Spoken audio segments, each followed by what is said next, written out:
kuzeyin soğuk topraklarında, dağlarla çevrili bir vadide yer alan küçük bir krallık vardı.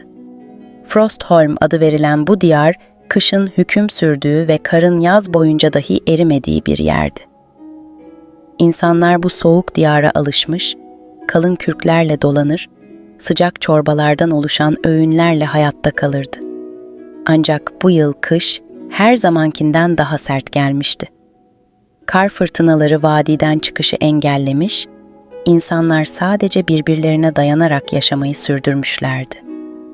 Bu hikaye, Frostholm'un dışındaki bir avcı kulübesinde başlıyor.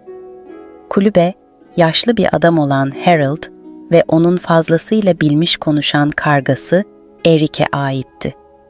Harold, köyden uzak bir yerde, yalnızlığı seven ve gariplikleriyle tanınan biriydi. Ancak bu yalnızlık, dostlarının onu rahat bırakmayacağı bir kış günü bozulacaktı.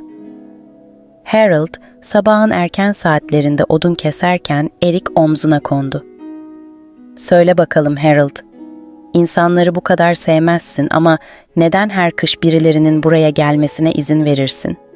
diye sordu Eric, küçümseyici bir sesle. Harold, baltasını bırakıp kargaya baktı. "Çünkü onlardan kurtulmanın yolu, önce onları doyurup göndermektir," dedi. Tam bu sırada kulübenin kapısına 3 kez vuruldu. Harold, Eric'e dönüp alaycı bir şekilde gülümsedi. "Büyücüysen hemen git, tüccarsan cüzzamlı gibi davranırım ama eski dostlarsanız içeri gelin," diye bağırdı. Kapı açıldığında içeriye 3 kişi girdi. İlki uzun boylu, biraz sıska ve fazlasıyla geveze bir adam olan Oscar'dı. Her zaman esprileriyle tanınan Oscar, kar botlarından sıçrayan karları sallayarak "Ah Harold, sana geçen yıl kışı nasıl atlattığını sormak için geldik ama görünüşe bakılırsa hala eski bir ayı gibi yaşayıp gidiyorsun," dedi. İkincisi, Oscar'ın tam zıttı olan sessiz ve ciddi bir kadın olan Astrid'ti. Kalın kaşları ve sert bakışlarıyla bir an bile eğlenceyi sevmeyen bir görüntüsü vardı. Astrid içeri girerken kapının önündeki karları hızlıca temizledi ve Harold'a başıyla selam verdi. "Fırtına yaklaşıyor. Senin kulüben güvenli göründü," dedi.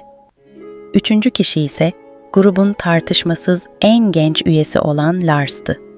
Lars yanında devasa bir sırt çantası taşırken içerideki sıcaklık karşısında neredeyse eriyordu. "Beni içeri almazsanız bu gece kesinlikle donardım Harold. Sana ne getirdiğimi gördüğünde beni öpüp baş tacı edeceksin," dedi ve çantasından büyükçe bir çuval çıkardı. Harold, çuvalı açmadan önce Eric'e döndü. "Görüyorsun, dostluk bazen şans eseri işe yarıyor. Kim bilir, belki bu sefer beni eğlendirecek bir şey bulmuşlardır," dedi. Eric buna karşılık keskin bir kahkaha attı. "Dostluk değil, aptallık Harold. İnsanlar aptal olduğu için böyle kışlarda dağları aşarlar." Çuvalın içi açıldığında herkes bir an için sessizleşti. Çünkü Lars'ın getirdiği şeyler, ihtişamlı bir ziyafet sofrası için gereken her şeydi. Tütsülenmiş etler, ekmekler ve hatta bir şişe şarap. Oscar'ın gözleri parladı. "Bunu nereden buldun Lars? Hırsızlık mı yaptın?" diye sordu. Lars, kendinden emin bir şekilde omuz silkti. "Hayır, yalnızca doğru yerlere baktım. Biraz şans, biraz zeka," dedi. Ancak kimse ona tam olarak inanmadı. Harold, ziyafeti hazırlamak için işbirliği yapmaya mecbur kalmıştı. Ancak tam bu sırada kapıya tekrar 3 kez vuruldu. Bu sefer kapının dışından bir ses duyuldu. "Kimseye zararım yok. Lütfen bana yardım edin." Herkes bir anda sessizleşti. Dışarıdaki fırtınanın uğultusu arasında bu ince, zarif ses nasıl duyulmuştu? Harold Oscar'a dönüp bir kaşını kaldırdı. "Eğer bu da bir dostunsa, bil ki onu da doyurup göndermek bana düşecek," dedi. Ve kapıyı açtığında dışarıda karlı zeminde incecik bir kıyafetle zar zor ayakta duran genç bir kadın buldular. Kadın titreyerek, "Adım Freya, yolda kaldım. Lütfen yardım edin," dedi. Harold, kapının önünde titreyen genç kadına bir an dikkatlice baktı. Freya'nın yüzü rüzgarın kırbaçlarıyla kızarmış, dudakları çatlamıştı. Üzerindeki ince elbiselerle bu soğukta nasıl hayatta kaldığı bile başlı başına bir muammaydı. Kadını içeri buyur etti ve bir battaniye uzattı. Ancak gözleri, kadın içeri girerken neredeyse görünmez bir detay olan ince bileklikten bir an için ayrılmadı. Gümüş bileklik, üzerinde tuhaf sembollerle işlenmişti. Oscar, kadını görünce hemen konuşmaya başladı. "Ah Freya, hoş geldin. Ama seni buralarda görmek. Ne işin var bu kış ortasında, bu dağlarda?" dedi ve abartılı bir şekilde elini alnına koyarak dramatik bir tavır takındı. Freya nazikçe gülümsedi.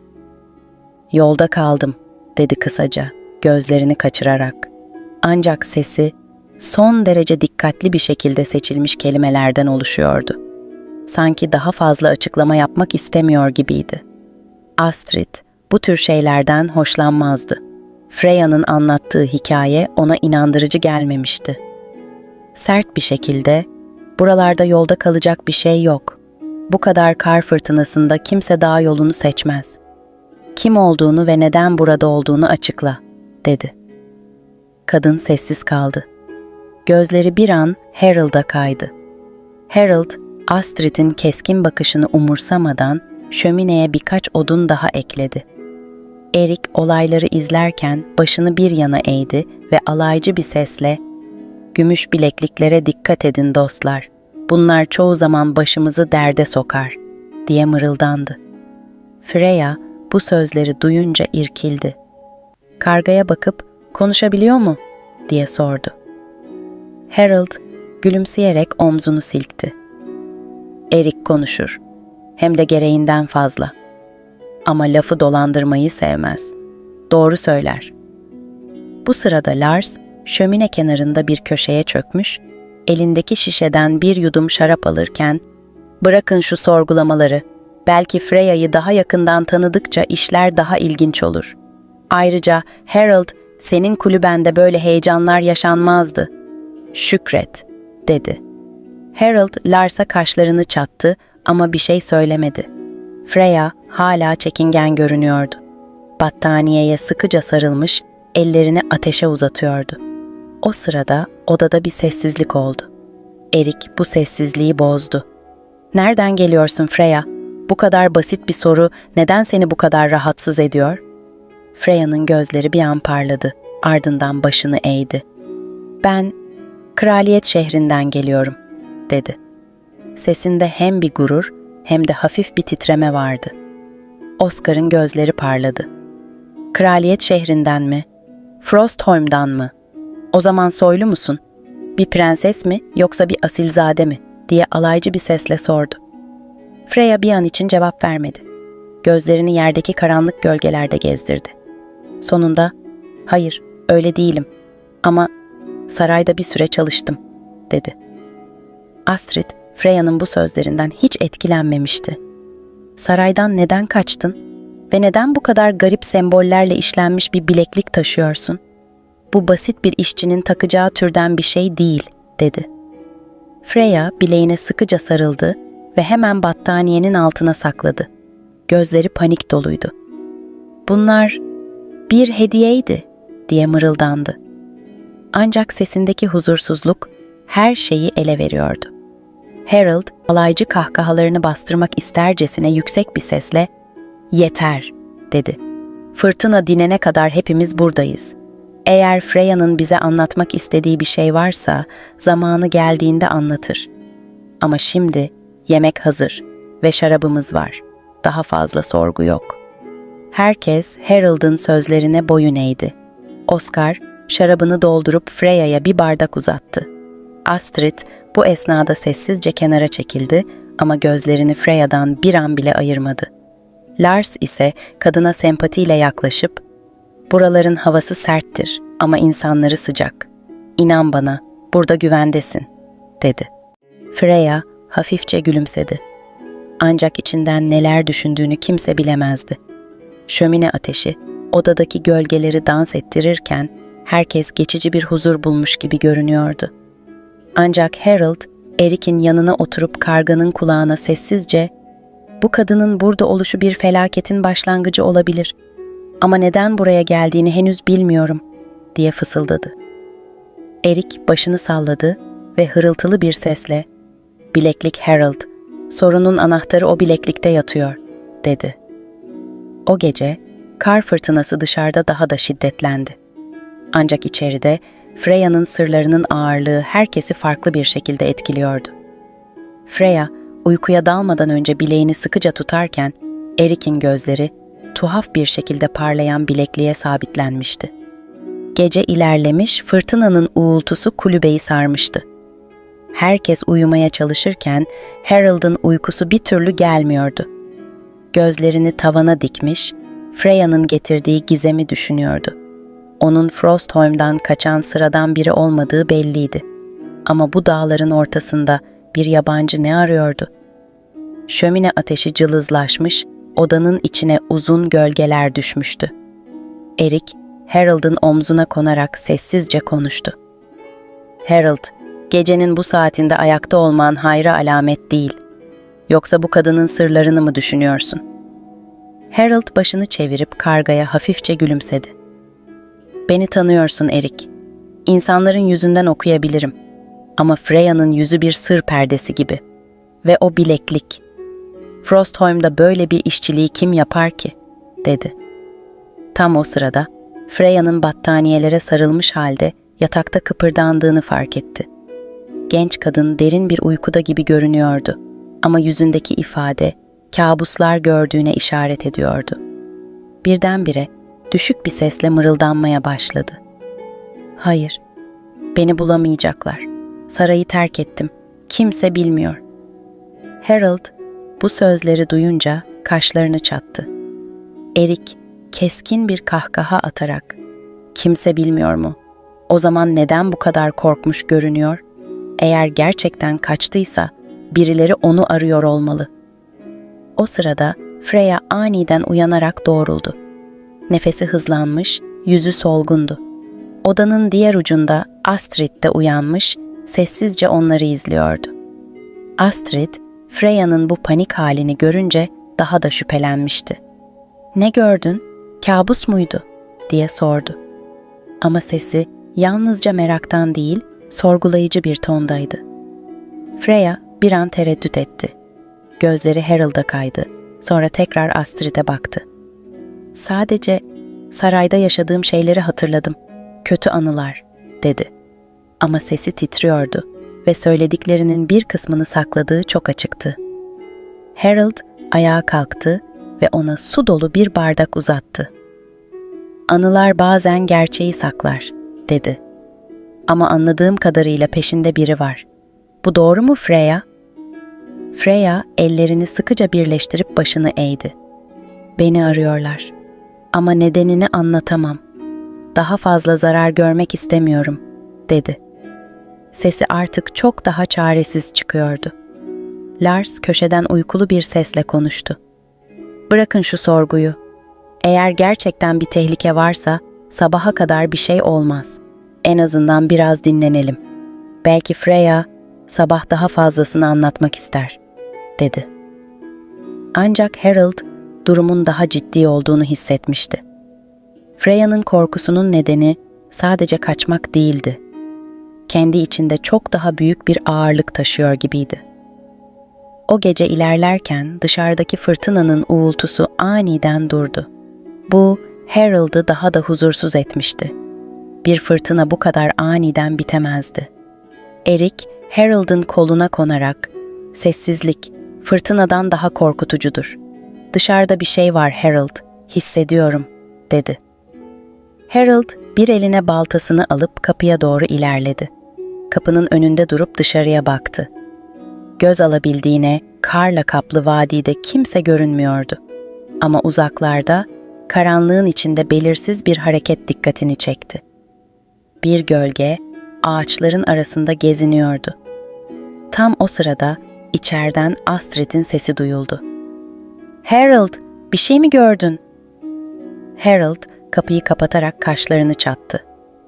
"Birileri var ama kim olduklarını bilmiyorum," dedi. Astrid hemen yayına ok taktı. Freya ise korkuyla yerinde çakılı kalmıştı. "Beni buldular," diye mırıldandı. Lars şaşkın bir şekilde Freya'ya döndü. "Kim seni buldu? Artık doğruyu söyle Freya. Eğer tehlikedeysek bilmeye hakkımız var," dedi. Freya titreyerek bileğine dokundu. Gözleri yaşla dolmuştu. "Saraydan bir şey çaldım," dedi sonunda. "Ama bunu kendim için yapmadım. Bu bileklik sadece bir süs değil, sarayın hazinesi ve onların laneti." Harold hemen Erik'e dönüp, "Lanetten bahsettiğini duydun mu?" diye sordu. Erik gözlerini devirdi. "Bu başımızın daha da belaya gireceği anlamına geliyor. İnsanlar lanetlere inanır ama lanetin en kötüsü açgözlü adamlardır." Freya bilekliği çıkarıp masanın üzerine koydu. Şöminenin ışığıyla bilekliğin üzerindeki semboller parlamaya başladı. Oscar büyülenmiş gibi ona bakıyordu. "Bu ne?" diye sordu. Freya alçak bir sesle, "Bileklik, sarayın bir parçası. Onu takan, saraydan asla ayrılamaz. Ama ben kaçtım. Şimdi beni arıyorlar. Ve eğer geri götürürlerse," dedi ama sözlerini bitiremedi. Gözlerinden yaşlar süzülmeye başladı. Harold derin bir nefes aldı. "Sabah olmadan burada olmayacaklar. Ama bir plan yapmalıyız. Bu bileklik eğer o kadar önemliyse peşimizde basit insanlar yoktur," dedi. Dışarıda bir uluma duyuldu. Freya korkuyla irkildi. "Geldiler," diye fısıldadı. Harold'un kulübesinin içindeki hava aniden değişmişti. Şöminenin sıcaklığı bile odadaki soğuk gerilimi çözmeye yetmiyordu. Freya'nın anlattıkları herkesin içine bir kurt düşürmüştü. Kapının dışında, karanlıkta uluyan varlıkların kim ya da ne olduğuysa hala bir muammaydı. Astrid, yayına yeni bir ok yerleştirirken kapıya yaklaştı. "Eğer bu ulumalar bir kurt sürüsüne ait değilse, başka bir şeyle karşı karşıyayız," dedi. Gözleri Freya'ya çevrildi. "Kim olduklarını biliyor musun?" Freya korkuyla titreyerek başını salladı. "Sarayın muhafızları değil," dedi. "Ama onlardan daha kötü. Sarayın lanetli hazinesini korumak için çağrıldılar. Onlara gölgelerin bekçileri derler." Lars kulaklarına inanamıyordu. "Gölgelerin bekçileri mi? Bu da ne demek şimdi? Hikaye anlatmayı bırak Freya," diye çıkıştı. Harold, Lars'a bir el hareketiyle susmasını işaret etti. "Bunu daha sonra tartışırız. Şimdi hayatta kalmak için bir plan yapmamız gerekiyor," dedi. Erik ise omzunda sessizce duruyor, gözleri karanlıkta parlayan bilekliğe odaklanmıştı. Kapının dışında rüzgarın uğultusu yerini korkutucu bir sessizliğe bırakmıştı. Bu sessizlik içeriye dolan bir tehdit gibiydi. Oscar pencereden dışarı bakmaya çalıştı ama dışarıda sadece beyaz bir kar duvarı ve gölgeler görünüyordu. "Eğer gerçekten gölgelerin bekçileriyle karşı karşıyaysak, buradan sağ çıkmamız zor," dedi Oscar alaycı bir gülümsemeyle. Ancak sesi titriyordu. Astrid gözlerini hiç ayırmadan kapıyı işaret etti. "Harold, dışarı çıkıp neyle karşı karşıya olduğumuza bir bakmamız lazım. Savunmasız kalamayız," dedi. Harold baltasını sıkıca kavradı ve Erik'e dönerek, "Beni takip et dostum. Eğer bir tuhaflık hissedersen bağır," dedi. Harold ve Astrid kapıyı yavaşça açtılar. Soğuk hava içeri dolarken herkes nefesini tuttu. Karların üzerinde garip, derin ayak izleri vardı. İnsan ayağına benzemeyen ama bir hayvana da ait olamayacak kadar büyük izler. Astrid, yayı hazır bir şekilde izleri incelemeye başladı. "Bunlar insan değil," dedi kısa bir tonda. Harold, izlerin ilerlediği yöne bakarak karanlığa göz gezdirdi. Ama o sırada karanlığın içinde parlayan bir çift kırmızı göz gördü. Gözler onları izliyordu. Astrid de fark etti ve hemen bir ok fırlattı. Ok, hedefe doğru ilerlerken bir anda kayboldu. Sanki karanlık onu yutmuştu. "Bu iyiye işaret değil," dedi Harold kaşlarını çatarak. Eric alçak bir sesle tüylerini kabarttı. "İçeri girin Harold. Bu sizin savaşabileceğiniz bir şey değil." Harold ve Astrid hızla kulübeye döndü. Kapıyı sıkıca kapattılar ve üzerini kalaslarla güçlendirdiler. "Bizimle dalga geçiyorlar. Oynamak istiyorlar," dedi Astrid dişlerini sıkarak. Kulübenin içinde herkes gerilimi hissediyordu. Freya, bilekliği masanın üzerine koymuş, korkuyla dua ediyordu. Oscar, elinde bir tencereden kalan demir kepçeyi silah gibi tutmuştu. Lars ise neredeyse ağlayacak gibi görünüyordu. "Bize saldırmadan gitmeyecekler değil mi?" diye sordu. Harold, bilekliği işaret etti. "Gitmelerini istiyorsak bilekliği onlara vermeliyiz. Ama Freya, sen ne dersen o olacak. Çünkü bu bilekliği onlara teslim etmek istemiyorsan sonuna kadar savaşırız," dedi. Freya gözyaşlarını tutamayarak, "Eğer bilekliği onlara verirsek sadece beni değil hepimizi alırlar. Lanet bunu gerektiriyor. Sarayın dışına çıkan herkes bedelini öder," dedi. Tam o sırada kapının dışından bir ses duyuldu. Bu kez uluma ya da uğultu değil, insan gibi bir ses. "Freya, bilekliği geri ver. Yoksa hepinizin hayatını alırız. Bu bizim için kolay bir iş olur." Eric tüylerini kabartarak, "Bunlar insan değil ama insan gibi konuşmayı biliyorlar. Bu bilekliği onlara verirseniz ölüme davetiye çıkarırsınız, Harold," dedi. Harold bir karar vermesi gerektiğini biliyordu. Bu sırada Astrid oklarını kontrol ediyor, Oscar ise çılgın bir şekilde şarap şişesini kafasına dikiyordu. Lars masanın altına saklanmaya başlamıştı bile. "Bir plan yapmamız gerekiyor," dedi Harold. "Ama önce onlara ne kadar güçlü olduğumuzu göstermeliyiz. Astrid, kapının arkasına geç. Eğer içeri girmeye kalkarlarsa ilk oku sen atacaksın."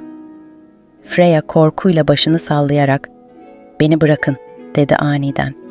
"Eğer dışarı çıkarsam sadece beni alırlar. Siz güvende kalırsınız." Harold başını iki yana salladı. "Biz burada birlikteyiz. Eğer gideceksek birlikte gideriz. Ama o bileklik onlara teslim edilmeyecek," dedi kararlı bir şekilde. O sırada dışarıdaki varlıklar kapıya bir darbe indirdi. Kulübe sarsıldı. Freya çığlık atarken Eric alçak bir sesle, "Başladı," dedi. Astrid kapının arkasından bir ok fırlattı. Bu kez ok karanlıkta bir yere saplanmış gibi bir ses çıkardı. Dışarıdan bir hırlama duyuldu. Bu onların da zarar görebileceğini kanıtlıyordu. Harold baltasını alarak kapıya yaklaştı. "Eğer içeri girerlerse bu kulübenin duvarları onlara mezar olur," diye bağırdı. Kulübe karanlığın içine sıkışmış bir kale gibiydi. Ama içerideki herkes Freya'nın sırrı yüzünden hayatta kalıp kalamayacaklarını bilmeden savaşa hazırlanıyordu. Kapıya inen darbeler giderek şiddetleniyordu. Kulübe adeta sarsılıyordu. Harold, Freya'nın bilekliğe olan korkusunu anlayabiliyordu. Ama şu an onların hayatta kalabilmesi için bu korkuyu yenmeleri gerekiyordu. Gölgelerin bekçilerinin amacı yalnızca bileklik değil, Freya'nın hayatıydı. Harold, içeridekilerin bir an önce toparlanması gerektiğini biliyordu.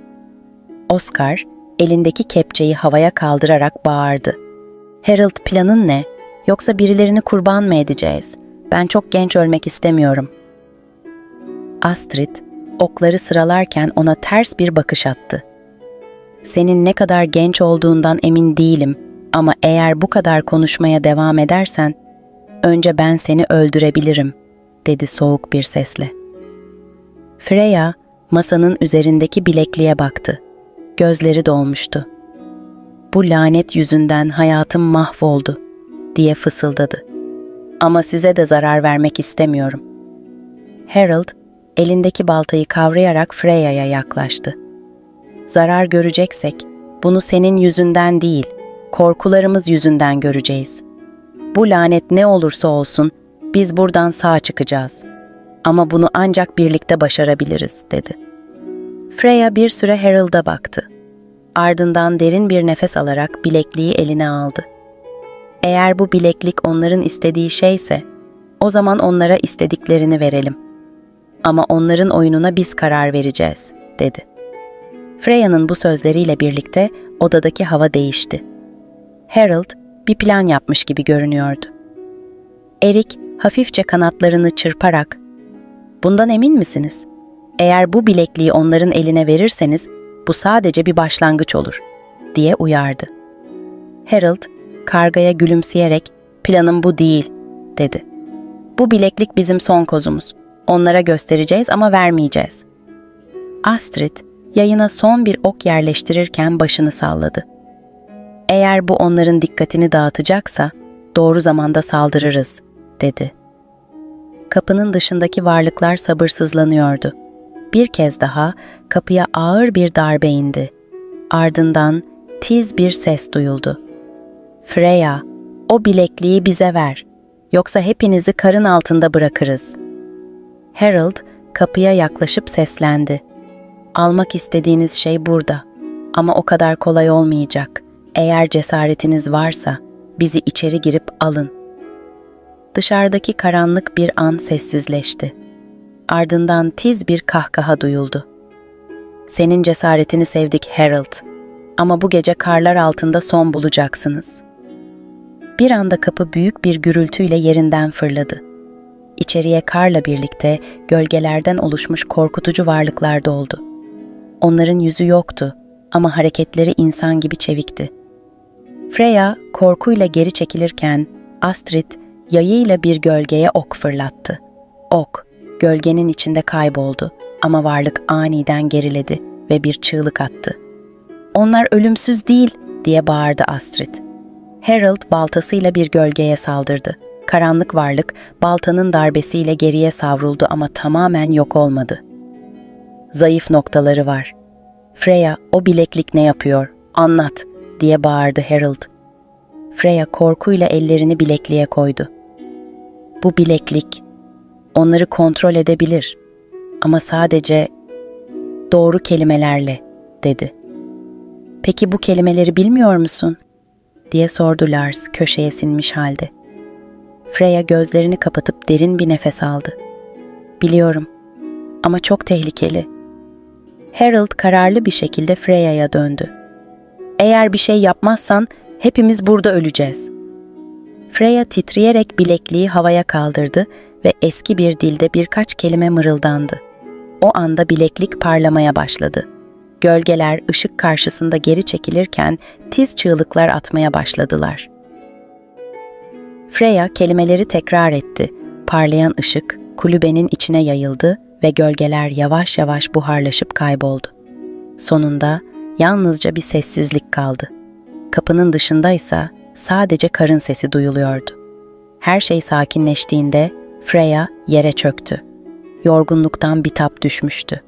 Harold elindeki baltayı bırakıp kadının yanına oturdu. "Başardın," dedi. Freya başını iki yana salladı. "Lanet hala burada," dedi. "Ama artık sizin hayatınızı tehdit etmeyecek." Astrid yayı yere koyarak, "Bu bileklikle ne yapacaksın?" diye sordu. Freya bir an durup bilekliğe baktı. "Onu yok etmek zorundayım. Eğer bu lanet tamamen son bulmazsa hiçbirimizin peşini bırakmaz," dedi. Harold Erik'e dönerek, "Bileklik olmadan Freya'nın peşine düşerler mi?" diye sordu. Erik kanatlarını çırparak, "İhtimal düşük ama insanın açgözlülüğü her zaman bir tehlikedir," dedi. Oscar o an araya girerek, "Eğer hepimizin hayatını kurtardıysa, o bileklik bizim için artık bir sorun değil. Freya, bununla ne yapacağını biliyorsun," dedi. Freya, bilekliği eline alıp son kez parlayan ışığa baktı. Ardından Harold'un kulübesinin dışına çıktı ve bilekliği derin bir kar yığınına gömdü. Gözlerinden süzülen yaşlarla fısıldadı. "Artık bitmeli." Kar fırtınası dinmiş, gökyüzünde ay parlamaya başlamıştı. Kulübe uzun bir geceyi geride bırakmıştı. İçeridekiler sessiz bir şekilde oturup sıcak çorba içiyor, olan biteni düşünüyordu. Harold omzunda oturan Eric'e bakarak, "Bu geceyi sağ atlatmamız mucize," dedi. Eric alaycı bir şekilde başını salladı. "Her mucizenin bedeli vardır Harold, ama bu bedeli ödeyebilecek kadar cesurdunuz." Freya sessizce oturmuş çorbasını içerken yüzünde bir huzur belirmişti. Bu dağlar artık onun için bir ceza değil, yeni bir başlangıçtı. Masal burada sona ererken, Frostholm'un karla kaplı topraklarında bir sır daha tarihe karışmıştı. Ancak Harold ve arkadaşları o geceyi asla unutmayacaklardı.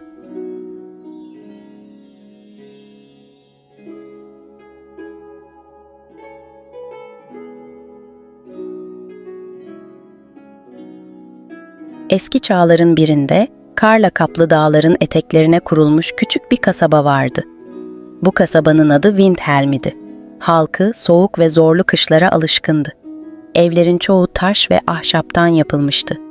Bacalarından çıkan duman kasabanın üzerinde ince bir sis tabakası oluştururdu. Kış burada uzun sürer, insanlar birbirlerine yakın yaşar, samimi sofralarda hikayeler anlatırdı. Bu soğuk diyarın sessiz sakinlerinden biri genç bir adam olan Edwin idi. Edwin, babasının miras bıraktığı mütevazı hanı işletiyordu. Fırtına Şöminesi adını taşıyan bu han, hem kasabanın yerlileri hem de yoldan geçen gezginler için sıcak bir mola yeriydi. Ancak Edwin işleriyle uğraşırken yalnız bir yaşam sürüyordu. Annesi ve babası birkaç yıl önce vefat etmişti ve genç adam yalnızlığını kalabalık masalarda saklamaya çalışıyordu. Bir gün kar fırtınası başlamış ve rüzgar kasabanın dar sokaklarını ıslıklarla doldurmuştu. Edwin, hanın önündeki karları kürekle temizlerken uzaktan gelen bir figür gördü. Kalın pelerinine sarılmış, uzun boylu bir yabancı, karların içinden zorlukla yürüyordu. Adamın sol elinde büyük bir çuval, sağ elinde ise zarif bir baston vardı. Edwin, yabancının hali perişan olduğunu fark edince küreğini bırakıp ona doğru koştu. "Efendim, burası Fırtına Şöminesi. İçeri buyurun, kendinizi ısıtın," diye seslendi. Yabancı başını hafifçe kaldırarak Edwin'e baktı. Yüzü sakallarla kaplıydı ve gözlerinde yorgun bir ifade vardı. "Minnettarım, delikanlı," dedi derin, tok bir sesle. "Yolculuğum çok uzun sürdü ve bu fırtına beni adeta yuttu." Edwin, yabancının çuvalını alıp ona eşlik ederek hanın içine götürdü. Şömine yanıyor, içerideki masalarda birkaç kasabalı sıcak şarap içerek sohbet ediyordu. Yabancının üzerindeki pelerini çıkarıp astıktan sonra ona en sıcak köşede bir yer gösterdi. "Adınız nedir efendim?" diye sordu Edwin, yabancıya sıcak bir kase çorba uzatırken. "Gregor," dedi adam, kısa bir süre düşündükten sonra. "Ben bir gezginim. Uzak diyarlardan geldim ama bu kadar kuzeye çıkmayı hiç planlamamıştım." Edwin meraklanmıştı. "Neden buradasınız o zaman? Yolunuz mu kayboldu?" Gregor çorbasını kaşıklarken hafifçe gülümsedi. "Belki de aradığım şey buradadır," dedi gizemli bir şekilde. Edwin'in soruları artmıştı ama fazla ısrarcı olmak istemedi. "Pekala," dedi. "Kasabamızın sakinleri dost canlısıdır. Ama uzun süre kalmayı düşünüyorsanız, kış zor geçer, haberiniz olsun." Gregor pencereden dışarı bakarak kar fırtınasını izledi. "Kışın zorlukları bazen en sağlam dostlukları doğurur, değil mi?" diye sordu. Bu sırada hanın kapısı tekrar açıldı ve içeri soğuk rüzgar doldu. İçeri giren kasabanın demircisi olan Marta idi. Marta, iri yapılı, sert görünümlü ama kalbi yumuşak bir kadındı. "Edwin, şu şarap fıçılarından birini hala getirmedin," diye bağırdı Marta. "Bu fırtınada sabaha kadar seni beklemek zorunda mıyım?" Edwin gülerek karşılık verdi. "Sabırlı ol Marta, zaten yeterince işim vardı." Marta, Gregor'u fark edip kaşlarını kaldırdı. "Yeni bir yüz görüyorum. Adım Marta, buranın demircisiyim," dedi sert bir ifadeyle. Gregor hafifçe başını eğerek, "Adım Gregor, yolculuk sırasında buraya sığındım," diye yanıtladı. Marta, Gregor'u inceleyip omuz silkti. "Pekala, buradaki kışlar serttir. Umarım dayanıklısınızdır." Han, bir anda sohbetlerle dolup taşarken Edwin, Gregor'un neden gerçekten burada olduğunu anlamaya çalışıyordu. Yabancı bir gezginin bu kadar kuzeyde, küçük bir kasabada işi ne olabilirdi? Ama o gece, Gregor şöminenin başında oturup kasabalıların hikayelerini dinlerken, Edwin'in aklında tek bir düşünce vardı. Bu adamın gelişi sıradan bir tesadüf olamazdı. Fırtına ertesi sabaha kadar dinmemişti. Gregor geceyi Han'ın küçük bir odasında geçirdi. Sabah olduğunda Edwin odanın kapısını çaldı. "Gregor, kahvaltı hazır, aşağıda bir şeyler yiyebilirsiniz," dedi. Kapı yavaşça açıldı ve Gregor derin bir nefes alarak dışarı çıktı. Üzerindeki yolculuk giysileri hala yolculuğun zorluklarını hatırlatıyordu. Edwin, adamın yorgun yüzüne dikkatle baktı. Bu yüz, sadece uzun bir yolculuktan değil, daha derin bir yükten de etkilenmiş gibiydi. Aşağıda, Han'ın içi çoktan hareketlenmişti. Kasabalıların çoğu, fırtına yüzünden dışarıdaki işleri ertelendiği için buraya toplanmıştı. Kahvaltı masalarında kahkahalar ve sohbetler yankılanıyordu. Ancak Gregor'un gelişi, odadaki havayı bir nebze değiştirdi. Herkes bu yabancıyı incelemek için bir süre sessizleşti. Gregor, Edwin'in işaretiyle en köşedeki masaya oturdu. Edwin ona sıcak bir kase lapa ve yanına biraz kurutulmuş et getirdi. Gregor sessizce yemeğini yerken Han'ın diğer köşesindeki kasabalılardan biri Gregor'a doğru seslendi. "Hey, yabancı, nereden geliyorsun?" diye sordu. Bu, kasabanın en geveze kişisi olan Thomas idi. Thomas, iri gövdesi ve sürekli alaycı bir tavırla konuşmasıyla tanınırdı. Gregor, bakışlarını tabaklarından kaldırmadan cevap verdi. "Uzun bir yolculuktan geldim. Nereden olduğunu söylemek zordur." Thomas gülümsedi. "Kimsenin nereden geldiğini bilmediği adamlardan uzak durmak gerekir. Hele kışın kasabamıza gelenlerden." Odada bir gerginlik oluşmuştu.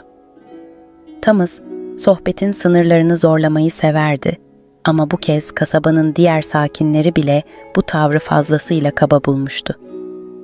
Edwin araya girerek, "Thomas, herkesin yolculukları ve hikayeleri farklıdır. Bu kasabanın insanları misafirperverdir. Bunu unutma," dedi. Ancak Gregor, sakin bir şekilde başını kaldırıp Thomas'a doğru baktı. "Söylediklerinde haklı olabilirsin Thomas. Ama bazen insanın nereden geldiğinden çok nereye gittiği önemlidir." Bu sözler odadakilerin hoşuna gitmişti. Hafif bir kahkaha dalgası yayıldı.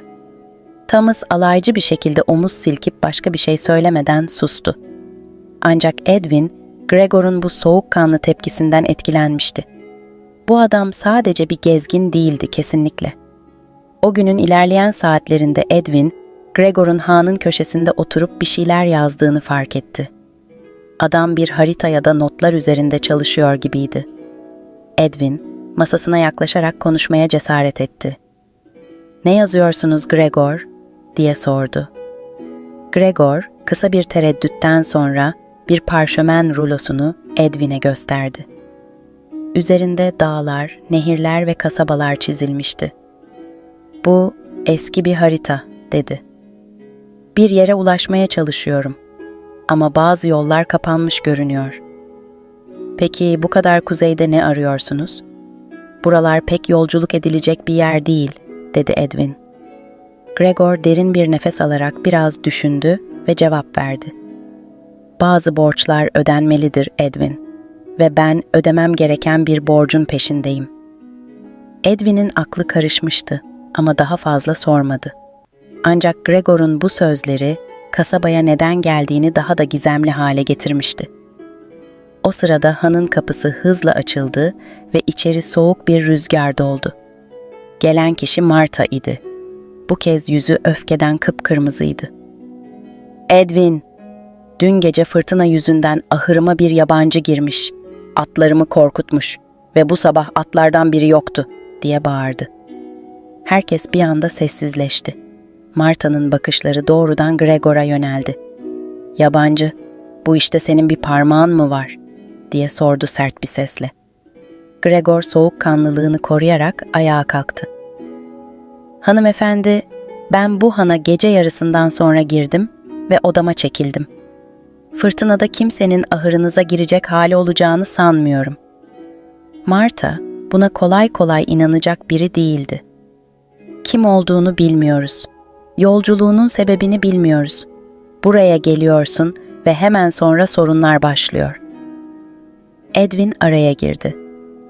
"Marta, Gregor bu sabah erkenden kalktı ve burada kahvaltı etti.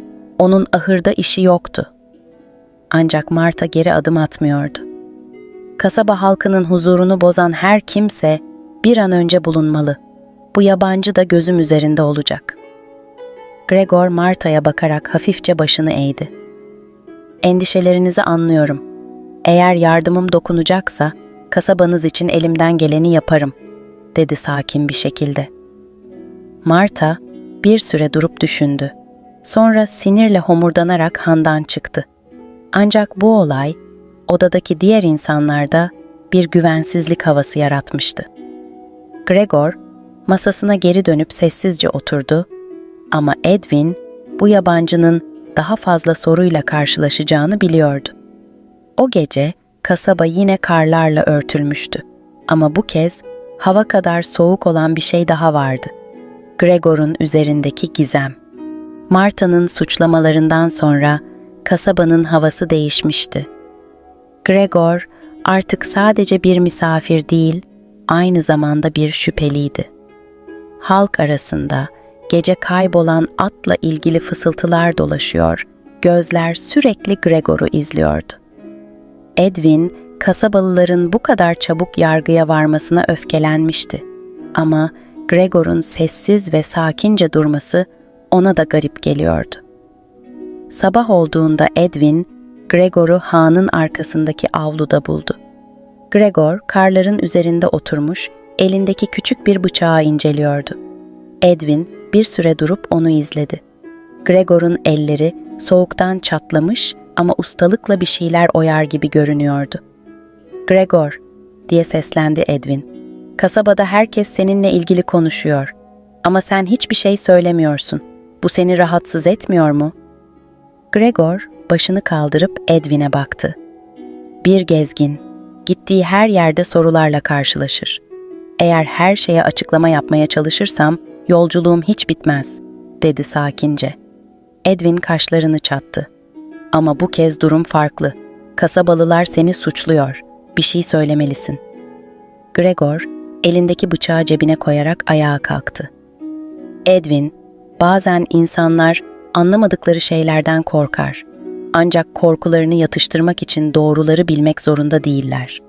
Zamanı geldiğinde tüm sorular cevaplanır." Bu sözler Edwin'in daha da kafasını karıştırmıştı. Gregor'un ne sakladığını anlamak istiyor ama ısrar etmek istemiyordu. O gün kasabaya bir haberci geldi. Kasabanın dışındaki ormanlık alanda bir grup oduncu terk edilmiş bir kamp bulmuştu. Kampta eski bir çadır, bir şişe içki ve yerde büyük bir ayakkabı izi vardı. Bu, Marta'nın kaybolan atını çalan kişinin izini buldukları anlamına geliyordu. Kasabanın ileri gelenlerinden biri olan Elder Doran, hemen hanın içinde bir toplantı düzenledi. Kasabanın tüm sakinleri buraya toplandı ve Gregor da davet edildi. Odanın içindeki gerginlik, kar fırtınasından bile daha soğuktu. Elder Doran, sakalını sıvazlayarak söze başladı. "Arkadaşlar, hepimiz biliyoruz ki bu kasabada yabancı bir yüz var ve tam da bu yabancı geldikten sonra atlardan biri kayboldu. Ormandaki kamp yabancının geldiği yöne yakın ama adaletli olmak zorundayız." Gregor bu sözleri soğukkanlılıkla dinledi. "Eğer bana güvenmiyorsanız kampı birlikte incelemeyi öneriyorum," dedi. "Orada ne olduğunu anlamak hepimiz için daha iyi olur." Bu öneri kasabalılar arasında bir süre fısıldaşmalara yol açtı. Sonunda Elder Doran, Gregor'un önerisini kabul etti. "Pekala, yarın sabah erkenden ormana bir grup göndereceğiz. Eğer suçlu değilse, bu adamı daha fazla rahatsız etmeyiz." Ertesi sabah, Gregor, Edwin ve kasabadan 3 kişi, Martha, Thomas ve Elder Doran, ormana doğru yola çıktılar. Kar kalınlığı diz boyuna ulaşıyor, soğuk kemiklere işliyordu. Gregor, karların üzerinde sakin adımlarla ilerlerken, kasabanın diğer sakinleri birbirlerine alaycı bakışlar atıyordu. Kampa ulaştıklarında herkes şaşırdı. Kamp, Gregor'un tarif ettiğinden bile daha perişan haldeydi. Çadırın kumaşı yırtılmış, içindeki eşyalar dağılmıştı. Ancak yere dikkatlice bakıldığında, büyük bir ayakkabı izinin dışında daha küçük izler de görünüyordu. Martha, izlere eğilerek dikkatlice baktı. "Bu izler, çocuklara mı ait?" diye sordu. Gregor, sessizce izleri inceledi. "Bu bir çocuk değil," dedi kararlı bir şekilde. "Bu, çaldığı eşyaları taşımak için diz çöken bir yetişkinin izleri. Ağırlık yüzünden dizleri yere çökmüş." Martha, Gregor'un bu kadar hızlı bir çıkarım yapmasına şaşırdı. "Sen bir gezginden daha fazlasısın, değil mi?" diye sordu. Gregor cevap vermek yerine sessizce izleri takip etmeye başladı. Herkes onun arkasından ilerledi. İzler ormanın daha derinlerine doğru gidiyordu. Ancak bir süre sonra izler birden kesildi. Gregor durup yere çömeldi ve karın altındaki toprağı elleriyle kazmaya başladı. Bir şey bulmuştu. Küçük, deri bir çanta. Çantanın içinden bir parşömen ve birkaç gümüş para çıktı. Gregor, parşömeni açıp dikkatle inceledi. Parşömenin üzerinde tanıdık olmayan bir dilde semboller vardı. Edwin, Gregor'un omzuna eğildi. "Bu ne?" diye sordu. Gregor, yüzündeki gergin ifadeyle parşömeni katladı ve cebine koydu. "Bu, benimle ilgili bir şey değil," dedi. "Ama kasabanızdaki birinin başını belaya sokmuş olabilir." Martha, Gregor'un bu sözlerine sinirlenerek ileri atıldı. "Bize gerçeği söyle. Kim olduğunu ve burada ne aradığını anlat." Gregor, Martha'nın öfkesine aldırmadan soğukkanlılıkla cevap verdi. "Sadece bir gezginim. Ama bu, kasabanızda başka bir yabancının da olduğunu gösteriyor ve o yabancı sizin düşündüğünüzden çok daha tehlikeli olabilir." Bu sözler gruptakilerin kanını dondurmuştu. Edwin, Gregor'un ciddiyetine bakarak onun doğru söylediğini hissetti ama aynı zamanda bu işin ne kadar karmaşık hale geleceğini de biliyordu. Ormandaki buluntular grubu sessiz bir şekilde geri dönmeye zorladı. Gregor'un uyarısı herkesin aklını karıştırmıştı. Kasabada başka bir yabancı var demesi gerginliği daha da artırmıştı. Edwin, Gregor'a inanmak istiyor ama diğerlerinin ona karşı büyüyen şüphelerini yatıştırmakta zorlanıyordu. Geri döndüklerinde Elder Doran hemen diğer kasabalıları topladı. Ormandan getirilen parşömen ve gümüş paralar kasaba halkına gösterildi. Ancak kimse bu eşyaların anlamını çözemedi. Parşömen üzerindeki semboller kimsenin tanımadığı bir dildendi.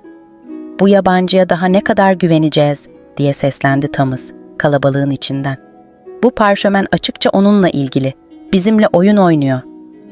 Gregor sessizce ayağa kalktı.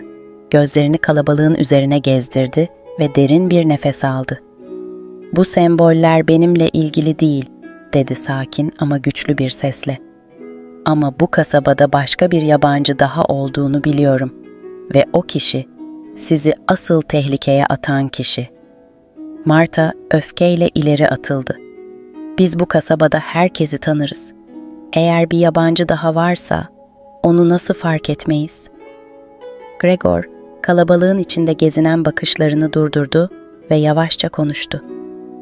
Her yabancı tanınmak istemez. Ama karların üzerindeki izler her şeyi söyler. O kişi bu kampı terk etmiş ve izlerini gizlemiş. Eğer o kişinin amacını öğrenmek istiyorsanız, daha derin kazmak zorundasınız. Kalabalık huzursuzca mırıldanırken, Elder Doran sakinliğini koruyarak konuştu. Gregor haklı olabilir ama biz bu kasabanın halkıyız ve birbirimize güveniriz. Eğer aramızda bir hain varsa hep birlikte ortaya çıkarırız. Edwin, Gregor'a doğru yaklaşıp fısıldadı. Sen daha fazlasını biliyorsun değil mi? Parşömeni neden sakladın? Gregor, Edwin'e kısa bir bakış attı ve sesi alçalarak cevap verdi. Bu parşömen sadece bir uyarı. Eğer doğru kişiye ulaşırsa hepinizin hayatını değiştirebilir. Edwin'in kafası daha da karışmıştı. Ama Gregor'un sakin ve kararlı duruşu ona güven verdi. O gece kasabada bir sessizlik hakimdi. Ancak bu sessizlik yalnızca yaklaşan bir fırtınanın habercisiydi. Edwin, hanın içinde Gregor'la yalnız kalmıştı. Şömine yanıyor, odada yalnızca odunların çatırdayan sesi duyuluyordu. "Artık bana gerçekleri anlatmalısın," dedi Edwin. "Sen kimsin ve buraya neden geldin?" Gregor derin bir nefes alarak arkasına yaslandı. Yüzünde yorgun ama kararlı bir ifade vardı. "Ben bir avcıyım," dedi sonunda. "Ama avladığım şey hayvanlar değil, insanlardır." Edwin bu sözler karşısında irkilmişti. "Ne demek istiyorsun? Bir katil misin?" Gregor başını iki yana salladı. "Hayır, ben tehlikeli insanlar için gönderilen biriyim. Ama kasabanızda aradığım kişi olduğundan emin değildim. Ta ki o kampı görene kadar." Edwin'in yüzü donmuştu. "Kasabada kimi arıyorsun? O parşömen neydi?" Gregor cebinden parşömeni çıkarıp masaya serdi. "Bu bir işaret. Eski bir çetenin sembolü. Bu çete uzun yıllar önce dağıtıldı. Ancak birkaç üyesi hala hayatta ve birçoğu kimliğini gizleyerek yaşıyor. Buraya onlardan birini bulmak için geldim." Edwin elindeki parşömeni inceledi. Semboller birbirine dolanan bir zinciri andırıyordu. "Ama burada herkes birbirini tanır. Öyle birinin burada olma ihtimali yok." Gregor kaşlarını çatarak parşömeni katladı. "Göründüğü kadar basit olmayabilir. Ama bu kasabada kim olduğunu gizleyen biri var ve o kişi yalnızca sizin değil, benim de hayatımı tehlikeye atabilir." Gece yarısına doğru hanın kapısı birden çalındı.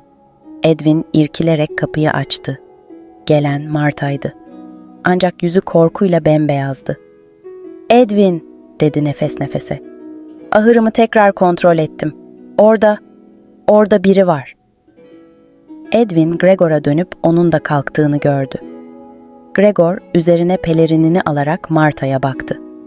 "Gösterin ama bu kez hiçbir detayı atlamayın." Üçü birlikte Marta'nın ahırına doğru yürüdü. Ahırın kapısı açıktı ve içerideki hayvanlar huzursuzdu. Gregor elindeki fenerle ahırın köşelerini inceledi. Bir süre sonra yerdeki samanların arasında bir şey buldu. Eski, paslı bir hançer. Marta korkuyla geriye çekildi. Bu bizim kasabamızdan birine ait değil. Bunu daha önce hiç görmedim." Gregor hançeri dikkatlice inceledi. Kabzasında aynı sembol vardı. Zincir işareti. "Bu aradığım kişinin burada olduğuna dair bir başka kanıt," dedi Gregor. Edwin gözlerini kısmıştı. "O zaman bu kişi kimse hala burada bir yerlerde saklanıyor ve niyeti iyi değil." Gregor sessizce başını salladı. "Evet ve şimdi daha dikkatli olmalıyız. Çünkü bu kişi yakalanmamak için her şeyi yapacaktır." Ertesi sabah kasaba halkı Gregor'un bulduğu hançerle ilgili bilgilendirildi. Ancak bu kez halkın büyük bir kısmı Gregor'a hak vermeye başlamıştı. Elder Doran, kasabanın sınırlarına nöbetçi koydurdu ve herkesin tetikte olması gerektiğini söyledi. Ama Gregor biliyordu ki bu nöbetçiler aradıkları kişiyi durduramayacaktı. Edwin ise kendisini bu gizemin ortasında bulmuştu. Gregor'un sözlerine ve tavırlarına güveniyordu ama diğer yandan kasaba halkını nasıl koruyacaklarını da bilmiyordu. O gece Gregor hanın köşesinde oturmuş bir sonraki hamlesini düşünüyordu. Edwin ona yaklaşarak fısıldadı. "Eğer bu kişi bizi bulmadan önce onu bulamazsak herkes tehlikede," dedi. Gregor Edwin'in gözlerine baktı. "Haklısın ama bu gece ilk adımı biz atacağız." Gece çökmüştü. Karlar altında kalan kasaba sessizdi ama bu sessizlik yanıltıcıydı. Edwin ve Gregor hanın arka odasında bir plan yapıyordu. Gregor bulduğu ipuçlarını bir araya getirerek kasabadaki hainin kim olduğunu anlamaya çalışıyordu. Edwin bu karmaşık ve tehlikeli durumun içinde kendini daha önce hiç hissetmediği kadar sorumlu hissediyordu. "Eğer doğru tahmin ediyorsam," dedi Gregor, parşömeni masanın üzerine yayarak, "bu kişi kasabanın en az şüphe çekenlerinden biri olmalı. Bütün bu zaman boyunca gizlenmiş ve doğru anı beklemiş." Edwin kaşlarını çatarak Gregor'a baktı. "Peki bu kişi kim olabilir? Thomas mı? Martha mı? Elder Doran bile olabilir mi?" Gregor derin bir nefes aldı. Martha ve Thomas'ın tepkileri dürüst. Elder Doran ise kasabanın iyiliği için çabalıyor. Ama bir kişi var ki hep gölgelerde kalmayı başardı. Bir kişi daha dikkatli bakmamızı gerektiriyor. Edwin bu sözlerin ardından irkilerek düşündü. Yoksa o gece Gregor ve Edwin kasabanın sessiz sokaklarında dolaşmaya başladı. Hedefleri belliydi. Kasabanın köhne depolarından birinde saklanmış olabilecek bu tehlikeli kişi. Gregor'un elinde fener, Edwin'in elinde ise eski bir balta vardı. İkisi de gergin ama kararlıydı. Depoya ulaştıklarında içeriden hafif bir hışırtı sesi duydular. Gregor işaret ederek Edwin'e sessiz kalmasını söyledi. Kapıya doğru yaklaştılar ve Gregor yavaşça kapıyı araladı. İçeride karanlıkta bir silüet vardı. "Saklanmayı bırak," dedi Gregor güçlü bir sesle. "Artık oyunun bitti." Silüet hızla dönerek fenerin ışığında belirdi. Bu kasabanın yaşlı marangozu Elric'ti. Yüzündeki şaşkınlık ifadesi hızla öfkeye dönüştü. "Gregor," diye tısladı Elric yavaşça ayağa kalkarak. "Beni bulacağını biliyordum ama kasaba halkını da işin içine katmak zekice bir hamleydi." Edwin gözleri fal taşı gibi açılmış bir şekilde Gregor'a döndü. "Elric mi? O sakin yaşlı adam mı?" Gregor başını salladı. "Evet ama göründüğü gibi değil. Elric eskiden bir suç çetesinin parçasıydı. O çetenin izini sürerken kasabanıza kadar geldim." Elric ağır adımlarla Gregor'a yaklaştı. "Çetenin diğer üyelerini bir bir yakaladığını duydum. Ama beni asla bulamayacağını sanıyordum." Gregor elini yavaşça cebine sokarak bir bıçak çıkardı. "Burada bitiyor Elric. Bu kasaba seni daha fazla saklamayacak." Ancak Elric beklenmedik bir hızla hareket ederek köşede sakladığı hançeri kaptı ve Edwin'e doğru hamle yaptı. Edwin şaşkınlıkla geri çekilirken Gregor araya girerek Elric'i etkisiz hale getirdi. Kısa ama yoğun bir mücadeleden sonra Gregor Elric'i yere serdi. "Elric, bu kasaba seni affetmeyecek," dedi Gregor, kelepçeye benzer bir ipi onun ellerine dolarken. Sabah olduğunda Gregor ve Edwin Elric'i kasabanın meydanına getirdi. Kasaba halkı yaşlı marangozun bu korkunç sırrını öğrendiğinde büyük bir şok yaşadı. Elder Doran halkın arasında durarak Gregor'a doğru eğildi. "Bu kasabayı bir felaketten kurtardınız Gregor. Minnettarız," dedi. Gregor başını hafifçe eğdi. "Ben sadece işimi yaptım. Ama artık gitme vaktim geldi." Kasaba halkı Gregor'un ayrılmasına üzülse de onun bir gezgin olduğunu ve yoluna devam etmesi gerektiğini anladı. Edwin hanın kapısında Gregor'u uğurlarken duygusallaşmıştı. "Gregor," dedi Edwin gözleri dolarak. Burası her zaman senin de bir evin olacak. Umarım bir gün tekrar görüşürüz. Gregor hafifçe gülümsedi. Burası benim de unutmayacağım bir yer olacak, Edwin. Dostluklar, kışın karı kadar dayanıklıdır. Kendine ve halkına iyi bak. Ve böylece Gregor, karla kaplı yollarda kayboldu. Edwin onun ardından bakarken, kasabanın artık daha güvenli bir yer olduğunu biliyordu. Ama aynı zamanda Gregor'un arkasında bıraktığı dostluğun bir gün geri döneceğini hissediyordu.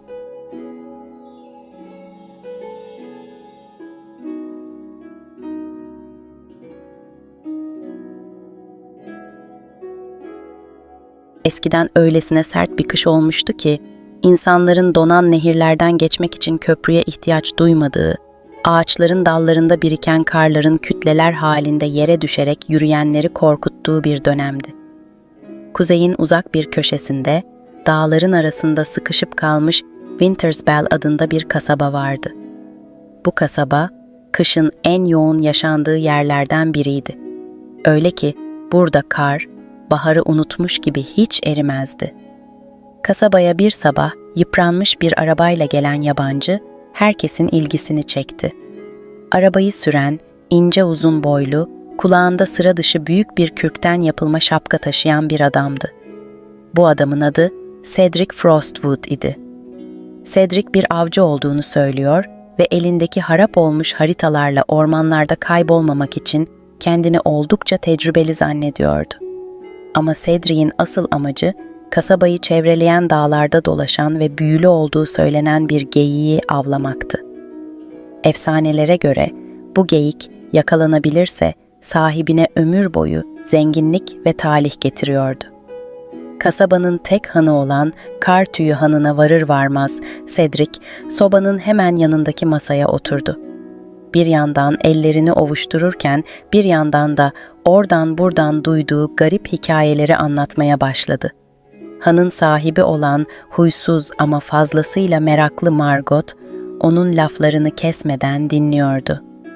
Margot, Cedric'in büyük bir avcı olduğunu söyleyişine şüpheyle yaklaşmış, elindeki eski tüfeği ve patlamış çizmelerini görünce dudaklarını büzmüştü. "Şu efsanevi geyiği arıyorsun demek ha?" dedi Margot, Cedric'e bir bardak sıcak elma şarabı getirirken. Kasabanın çevresindeki her taşın altını arayan çok oldu ama hiç kimse bir parça bile bulamadı. "Geyiğin gerçekten var olduğuna emin misin?" Cedric omuz silkerek bardağından bir yudum aldı. "Tabii ki var.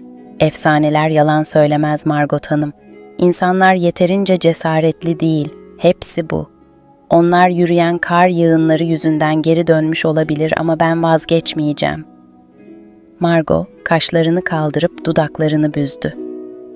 "Cesaretten çok daha fazlasına ihtiyacın olacak, yabancı. Burada kar, sadece kar değildir." Tam bu sırada hanın arka köşesinden ince ve dalga dalga yayılan bir kahkaha sesi yükseldi. Bu kahkaha, kasabanın tanınmış delisi Old Jasper'dan başkası değildi.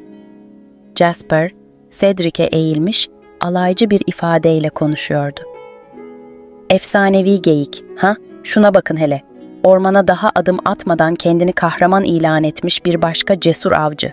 Sen de buradan eli boş dönüp aramıza katılırsın. Ahmak." Cedric bu alaya kızmış gibi görünse de sakinliğini korudu. "Göreceğiz," dedi kendinden emin bir şekilde. "Belki de ilk geri dönen ben olmam Jasper. Ya da dönersem elim boş dönmem." Bu sözler Margot ve Jasper arasında bir bakışmayla karşılandı. Margot, Cedric'in kararlılığını küçümsemekle birlikte içten içe ona hak verdi.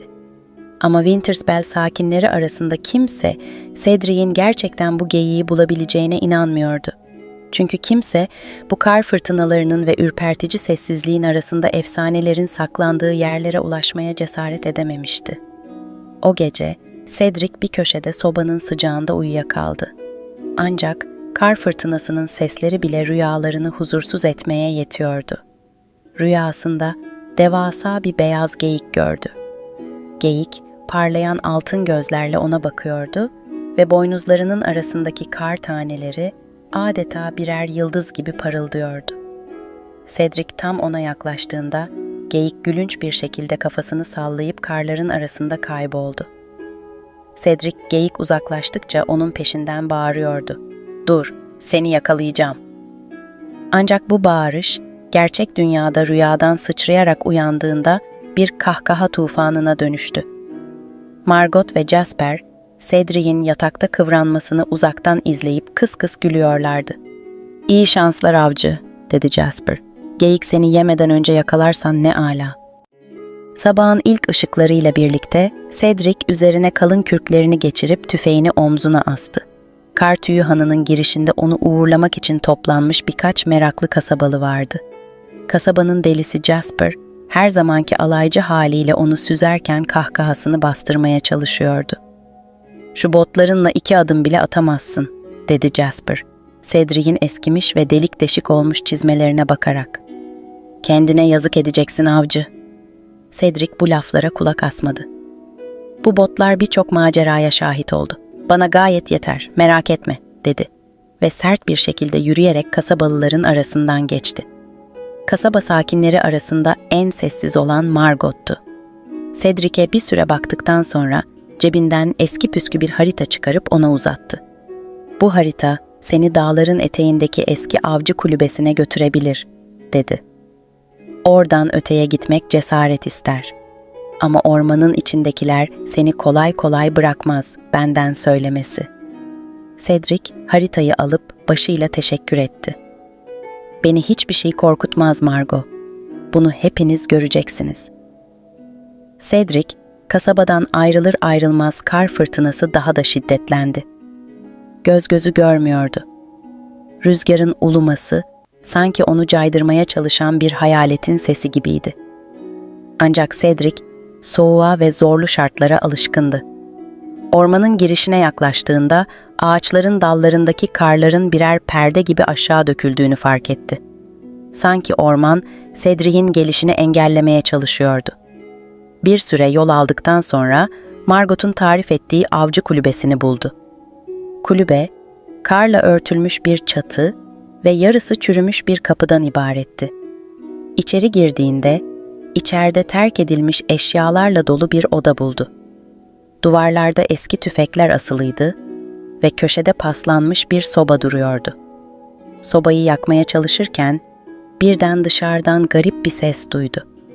Ses, sanki kahkaha atan bir insanla uluyan bir kurdun karışımı gibiydi.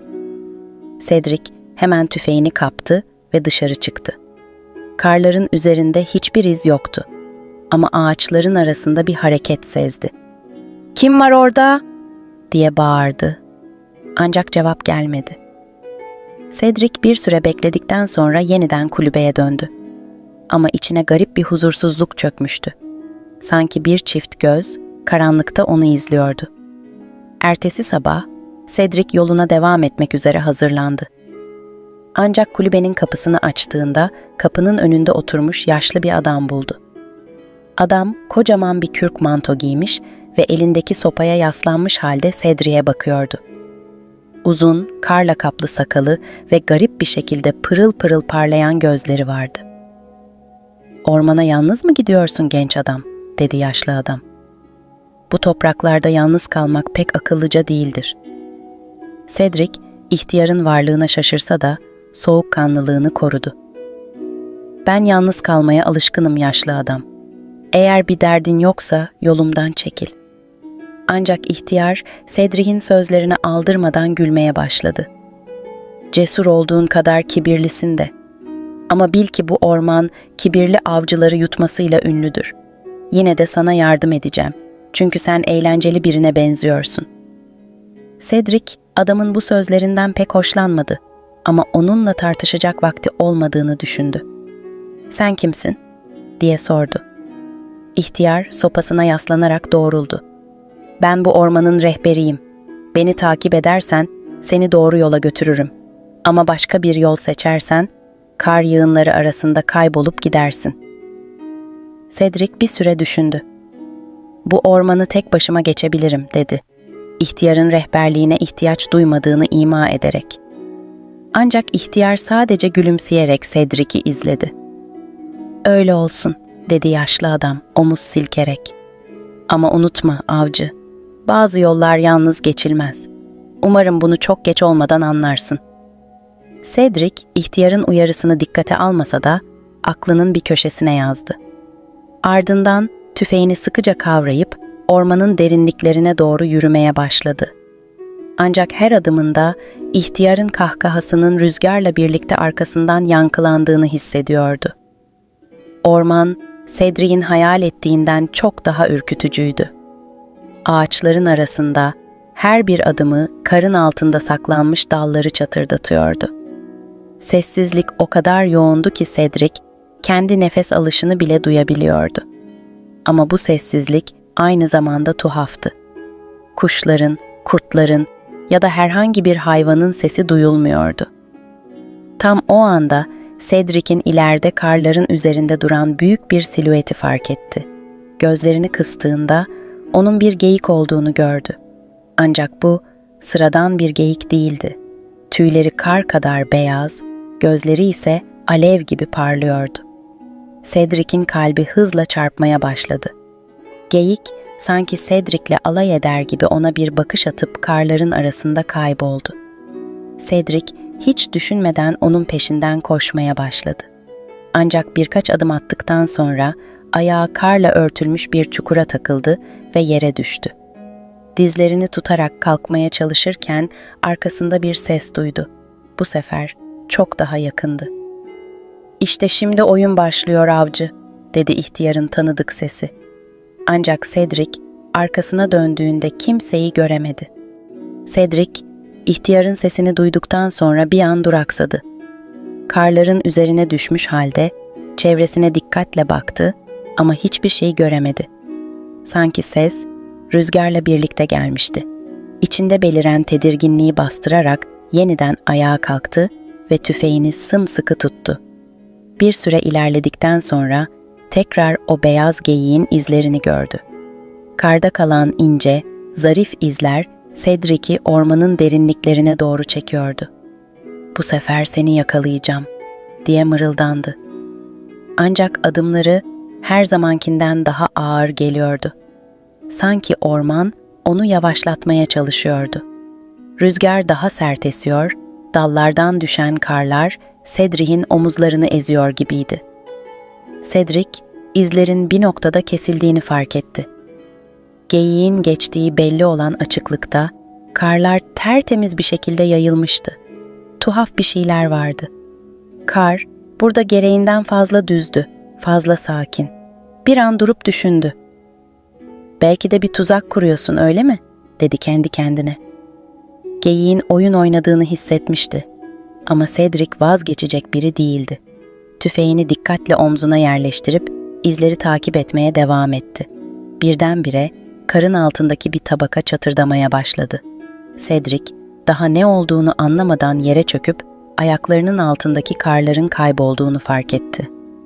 Altında bir çukur açılmıştı ve Cedric bu çukurun içine düştü. Çukur derin olmasa da karlarla kaplanmış sivri dallar onu ciddi şekilde yaralayabilirdi. Şansına Cedric yalnızca birkaç sıyrıkla kurtuldu. "Bu da neyin nesi?" dedi Cedric, sinirle karların üzerindeki izlere bakarak. "Bir geyik bu kadar akıllı olamaz. Ama bunu yapan başka biri varsa onu bulacağım." Çukurun kenarından güçlükle çıkıp tüfeğini düştüğü yerden aldı. Ancak şimdi işlerin daha ciddi olduğunu anlamıştı. Ormanda yalnız olmadığını hissediyordu.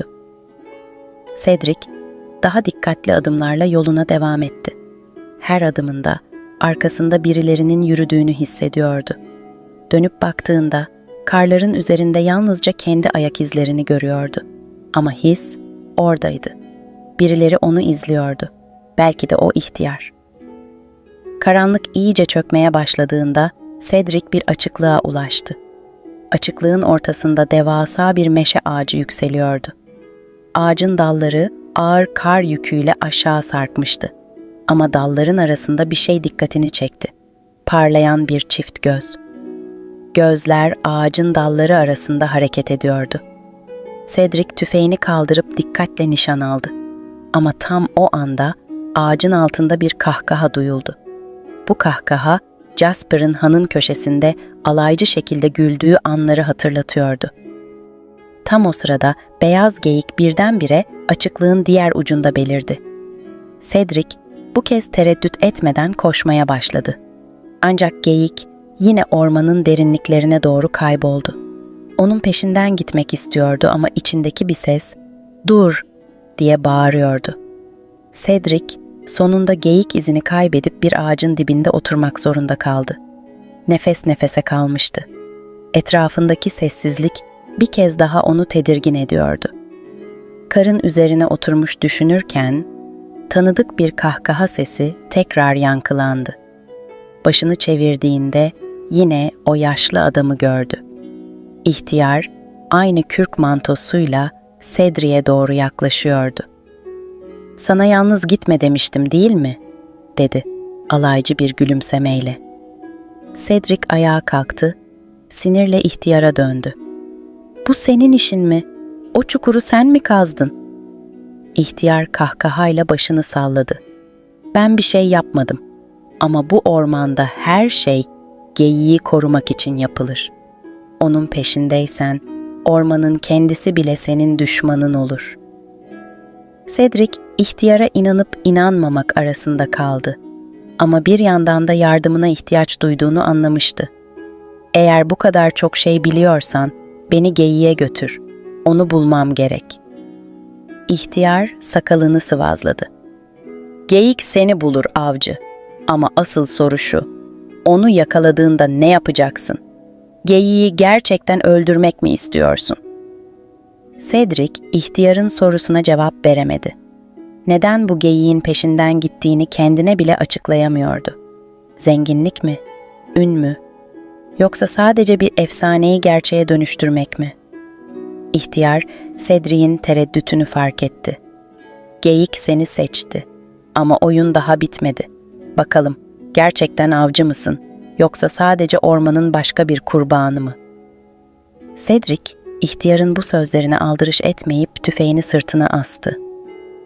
"Avcı mıyım, kurban mı yakında göreceğiz," dedi ve ihtiyarı geride bırakıp yeniden ormanın derinliklerine doğru yürümeye başladı. Ama içten içe bu oyunun sadece bir av meselesi olmadığını anlamıştı. Cedric, ihtiyarın sözlerini düşünerek ormanın derinliklerinde yürümeye devam etti. Rüzgar hafiflemişti ama bu sakinlik daha da tedirgin ediciydi. Artık kar fırtınası bile ona bir rahatlık gibi geliyordu. Çünkü en azından o zaman yalnız olmadığını hissediyordu. Ancak şimdi her şey sessizdi. Kendi adımlarının çıtırtısından başka hiçbir şey duyamıyordu. Bir süre sonra ormanın açıldığı ve geniş bir düzlükle karşılaştı. Düzlüğün ortasında beyaz geyiğin tam orada durduğunu gördü. Cedric önce bir hayal gördüğünü düşündü. Geyik, karla örtülü manzaranın tam ortasında heybetli bir duruşla ona bakıyordu. Gözleri o parlak altın renginde yanıyor, boynuzları ise kar taneleriyle süslenmiş bir taç gibi parıldıyordu. Cedric tüfeğini omzundan indirip nişan aldı. Ancak parmağı tetiğe giderken bir tereddüt yaşadı. Geyik, kılını bile kıpırdatmadan onu izliyordu. Hatta bakışlarında bir meydan okuma vardı. Sanki, "Hadi yap bakalım," der gibiydi. Cedric'in elleri titremeye başladı. Tetiği çekmek için yeterince cesur olduğunu düşünüyordu ama neden yapamadığını anlayamıyordu. Tam o anda etrafındaki ağaçların arasından bir hareket fark etti. Çevresinde beliren onlarca çift göz Cedric'in içini ürpertti. Kurtlar mıydı? Yoksa başka bir şey mi? Geyik bu tehlikelerin ortasında bile hala sakin duruyordu. Sanki her şeyin kontrolü ondaydı. "Ne bekliyorsun avcı?" dedi bir ses. Cedric başını çevirdi ve ihtiyarın hemen yanında belirdiğini gördü. İşte karşında, hayalini kurduğun o efsanevi yaratık. Ama bak, orman onun arkasında. Eğer tetiği çekersen, bu orman seni asla bırakmaz. Cedric, ihtiyarın söylediklerini anlamaya çalıştı. "Bu bir oyun muydu? Senin bana yardım edeceğini sanmıştım." İhtiyar güldü. "Ben sadece rehberim. Ama bu oyun senin. Burada, Kararın seni ya avcı yapar ya da kurban. Cedric tüfeğini indirerek bir adım attı. Geyik bu hareketle geriye çekilmedi. Sadece Cedric'i izlemeye devam etti. O sırada etrafındaki ağaçların arasından çıkan figürlerin kurt değil, başka geyikler olduğunu fark etti. Beyaz geyik kadar büyük ve görkemli değillerdi ama hepsi bir ritüelin parçası gibi orada toplanmıştı. Cedric ihtiyara dönerek bağırdı. "Nedir bu? Neden bir avcının böyle bir saçmalıkla yüzleşmesi gerekiyor?" İhtiyar sakince cevap verdi. "Çünkü bu bir av değil. Bu kendinle bir yüzleşme. Senin gibi kibirli avcılar hep aynı hatayı yapar. Onlar karşılarındaki yaratığı avladıklarını düşünür. Ama asıl avlanan kendileridir." Cedric, ihtiyarın ne demek istediğini anlamaya başlamıştı. Bu geyik, basit bir ödülden daha fazlasıydı. Onu öldürmek, sadece bir efsaneyi sonlandırmak değil, aynı zamanda Cedric'in kendi ruhunu da yok etmek demekti. Cedric, tüfeğini yere bıraktı ve geyikle arasındaki mesafeyi kapatmaya çalıştı. Geyik, bu hareketine sessizce karşılık verdi. Cedric, onun yanına yaklaştığında, geyiğin gözlerinde derin bir anlam gördü. Sanki onu bir avcı değil, bir eşit olarak kabul ediyordu. "Eğer seni öldürmezsem ne olur?" diye sordu Cedric, hem geyiğe hem de ihtiyara. İhtiyar gülümsedi. "O zaman orman seni serbest bırakır. Ama bir avcı olarak değil, artık bir öğrenci olarak. Avlanmak kolaydır Cedric.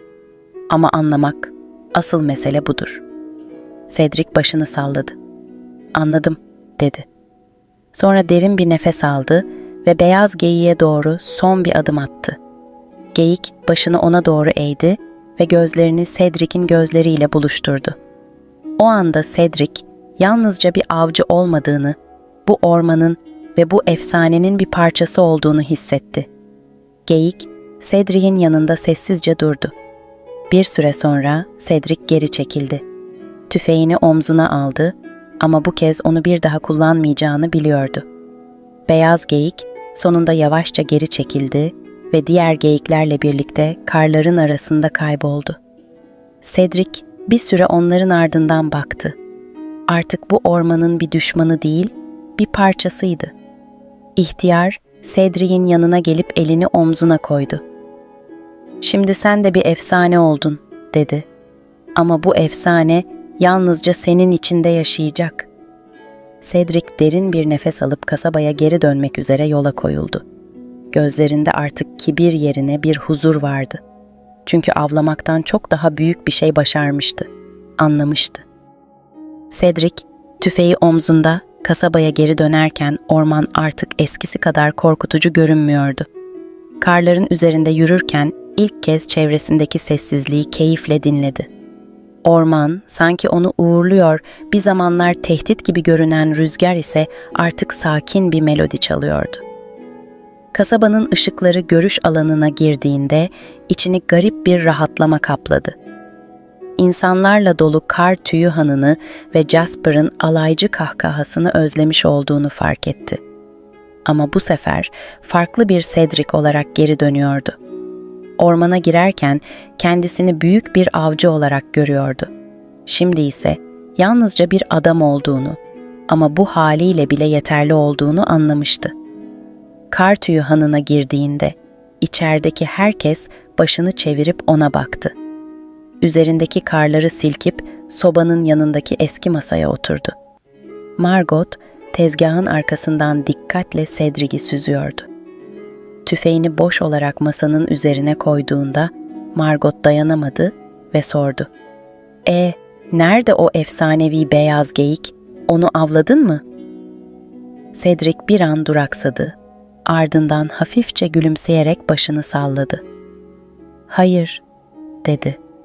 "Onu avlamadım. Ama ona daha yaklaştım Margot. Hem de sandığımdan çok daha fazla yaklaştım." Bu sözler hanın içinde bir uğultu yarattı. Jasper arka köşeden seslendi. "Ha, avlayamadın yani. O kadar kibirli konuşup eli boş döndün. Yazık." Cedric, Jasper'a dönüp sakin bir şekilde cevap verdi. Eğer onu öldürseydim, gerçekten elim dolu mu dönecektim? Bu geyik bir avdan fazlası, Jasper. Onu anlamak için daha fazlası gerekiyor. Jasper bu cevaba hazırlıksız yakalanmış gibi sustu. Margot ise Cedric'in yüzündeki değişimi fark etmişti. Eskiden kibirli ve kendinden emin görünen bu adam şimdi daha olgun ve huzurluydu. Hanın içinde toplanan diğer kasabalılar Cedric'in ne gördüğünü öğrenmek istiyorlardı. Ancak Cedric, geyiğin yerini ya da yaşadığı deneyimi detaylıca anlatmadı. Çünkü bu hikayenin sadece ormanda olanlar tarafından anlaşılabileceğini hissetmişti. Margot, bir bardak sıcak elma şarabını Cedric'in önüne koydu ve ona sessizce baktı. "Bazen bir şeyleri bulmak için yola çıkarsın," dedi. "Ama sonunda bulduğun şey, peşinde koştuğun değil, kendin olur." Cedric, Margot'un bu sözlerine başıyla onay verdi. "Belki de bu av beni bulmaktı," diye mırıldandı. O gece, hanın köşesinde oturmuş düşünürken, Cedric yalnızca kasaba halkını değil, kendisini de şaşırtan bir şey yaptı. Tüfeğini alıp Margot'a uzattı. "Bu artık bana lazım olmayacak," dedi. "Bir sonraki avcıya verirsin." Margot tüfeği alıp duvara astı. "Bundan sonra bu tüfeği taşıyacak kişi senin kadar cesur olmak zorunda," dedi. Cedric gülümsedi. "Cesaret bazen tetiği çekmek değil, çekmemekle ilgilidir." Kasaba halkı Cedric'in bu sözlerini yıllar boyunca unutmadı. Onun hikayesi kasabada anlatılan yeni bir efsane oldu. Cedric o günden sonra Kartüy Hanı'nda yaşamaya karar verdi. Artık kasabayı çevreleyen ormanı çok daha farklı bir gözle görüyordu. Beyaz geyiğin hikayesi kasaba halkı arasında dilden dile dolaştı. Ancak bir daha onu gören kimse olmadı.